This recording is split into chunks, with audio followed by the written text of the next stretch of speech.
Hello বন্ধুরা, IT take unlimited চ্যানেলের পক্ষ থেকে আপনাকে স্বাগতম। আজকের এই ভিডিওতে দেখাবো কিভাবে আপনি আপনার ফেসবুক অ্যাকাউন্টের প্রোফাইল লক করে রাখবেন। তাহলে এতে আপনার অনেক সুবিধা হবে যে আপনার ফ্যান্স ছাড়া কেউ আপনার প্রোফাইল দেখতে পারবে না। মানে আপনার প্রোফাইল অথবা আপনার প্রোফাইল কভার ফটো কেউ ডাউনলোড করতে পারবে না। তো আপনি যদি এই চ্যানেলের নতুন দর্শক হয়ে থাকেন তাহলে অবশ্যই সাবস্ক্রাইব করবেন আর পাশে থাকা বেল আইকনটি অল করে রাখবেন। তো এই কাজটি করার জন্য প্রথমে আপনি আপনার ফেসবুক অ্যাকাউন্টে চলে যাবেন। আপনার যে মোবাইলের যে অরিজিনাল ফেসবুক অ্যাকাউন্ট, ফেসবুক অ্যাপসটাতে ক্লিক করবেন। তারপর ক্লিক করার পর আপনি ফেসবুক প্রোফাইলের লোগোতে ক্লিক করবেন, যে কর্নারে যে একটা লোগো, এই প্রোফাইলের লোগোতে ক্লিক করবেন।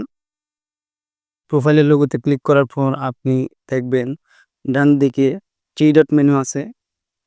3 ডট মেনুতে একটা ক্লিক করবেন। 3 ডট মেনুতে ক্লিক করার পর আপনি চলে যাবেন আপনার লক ইওর প্রোফাইল, দেখুন লেখা আছে এখানে লক প্রোফাইল। এই লক প্রোফাইলে একটা ক্লিক করে দিবেন। লক প্রোফাইলে ক্লিক করার পর একটু অপেক্ষা করবেন। দেখুন একদম নিচে লক ইওর প্রোফাইল, এখানে একটা ক্লিক করে দেবেন। এখন আপনি আপনার প্রোফাইল লক হয়ে গেছে, জাস্ট ওকেতে ক্লিক করে দিবেন। ওকেতে ক্লিক করে দেন। ওকে, এখন প্রোফাইলটা আপনি দেখার জন্য প্রথমে ক্লিক করবেন আবারও 3 ডট মেনুতে।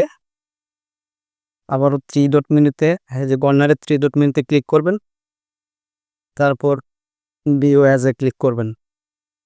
কর্নারে যে ভিউ অ্যাজ, এখানে একটা ক্লিক করে দিবেন। তো আপনি আপনার প্রোফাইলটা দেখতে পারবেন লক হয়েছে কিনা।